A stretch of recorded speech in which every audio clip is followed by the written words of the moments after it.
ناظرین، کیا آپ جانتے ہیں کہ یہ ویڈیو جو آپ دیکھ رہے ہیں یہ انٹرنیٹ کے بغیر نہیں دیکھا جا سکتا تھا؟ نہ ہی میلوں دور کسی پیارے کے ساتھ آپ ویڈیو کال پر بات کر سکتے تھے۔ بجلی کا بل آن لائن پے کرنے سے لے کر آپ آن لائن بزنس کے ذریعے گھر بیٹھے اپنی خدمات پوری دنیا کو فراہم کر سکتے ہیں۔ ریگستان ہو یا جنگل، اگر انٹرنیٹ کی سہولت آپ کے پاس موجود ہے تو آپ اکیلے نہیں مگر دنیا سے کنیکٹ رہتے ہیں۔ ناظرین، یہ انٹرنیٹ کا ہی معجزہ ہے کہ آپ گھر بیٹھے دنیا کے کسی بھی کونے کو ایک کلک کے ذریعے دیکھ سکتے ہیں۔ کیا آپ جانتے ہیں کہ انٹرنیٹ کا فاؤنڈر کون ہے؟ انٹرنیٹ کب بنی؟ جاننے کے لیے ویڈیو کو مکمل ضرور دیکھیں۔ اگر آپ نے ابھی تک ہمارا یوٹیوب چینل سبسکرائب نہیں کیا تو سبسکرائب کر کے پاس میں جڑی گھنٹی کا بٹن ضرور دبائیں، جیسا کہ آپ اتنی وسیع اور ہمیشہ بدلتی ہوئی ٹیکنالوجی کی توقع کر سکتے ہیں۔ انٹرنیٹ کی ایجاد کا سہرا کسی ایک شخص کو دینا ناممکن ہے۔ انٹرنیٹ درجنوں عملدار، سائنسدان، پروگرامرز اور انجینئروں کا کام تھا، جنہوں نے ہر ایک نئی خصوصیات اور ٹیکنالوجی اختیار کی جو بالآخر ضم ہو کر انفارمیشن سپر ہائی وے بن گئی، جسے ہم آج جانتے ہیں۔ حقیقت میں انٹرنیٹ کی تعمیر کے لیے ٹیکنالوجی کے وجود میں آنے سے بہت پہلے بہت سارے سائنسدانوں نے پہلے سے ہی دنیا بھر میں معلومات کے نیٹ ورک کے وجود کا اندازہ لگا لیا تھا۔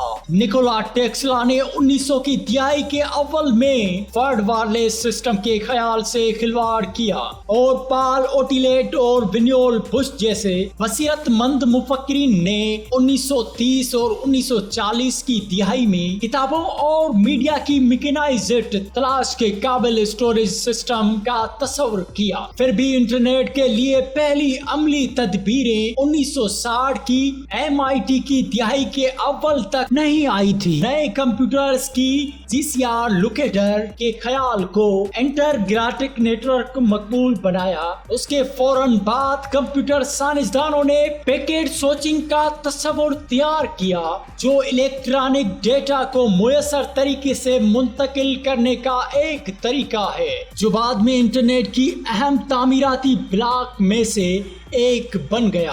انٹرنیٹ کا پہلا قابل عمل پروٹوٹائپ 1960 کی یا ایڈوانس دہائی کے آخر میں search project agency network کے تخلیق کے ساتھ آیا۔ اصل میں امریکی محکمہ دفاع کے جانب سے مالی مدد کی گئی ایک نیٹ ورک پر متعدد کمپیوٹرز کو بات چیت کرنے کی اجازت دینے کے لیے پیکٹ سوئچنگ کا استعمال کیا۔ 29 اکتوبر 1969 کو ارپا نیٹ نے اپنا پہلا پیغام دیا۔ ایک کمپیوٹر سے لے کر دوسرے کمپیوٹر تک نوڈ ٹو نوڈ معلومات۔ پہلا کمپیوٹر UCIA کے ایک سرچنگ لیب میں تھا اور دوسرا اسٹونوفورڈ میں، اور ہر ایک چھوٹے سے گھر میں مختصر لاگ ان کے سائز کا تھا۔ پیغام سادہ تھا لیکن اسے نئے آنے والے IRPI نیٹ ورک کو کریش کر دیا۔ اسٹونوفورڈ کمپیوٹر کو صرف نوٹ کے پہلے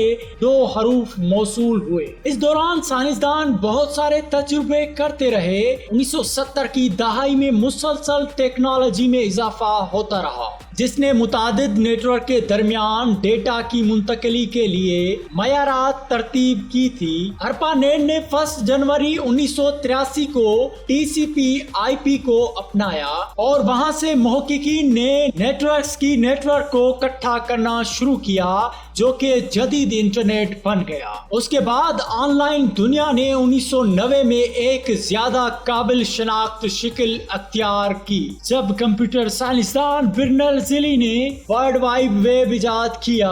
اگرچہ یہ اکثر خود انٹرنیٹ کے ساتھ الجھا ہوا ہے، ویب دراصل ویب سائٹس اور ہائپر لنکس کی شکل میں آن لائن ڈیٹا تک رسائی کا سب سے عام ذریعہ ہے۔ ویب نے انٹرنیٹ کو عوام میں مقبول بنانے میں مدد کی اور معلومات کے وسیع ذخیرے کو تیار کرنے میں ایک اہم قدم کے طور پر کام کیا، جس تک ہم میں سے اکثر روزانہ کے بنیاد پر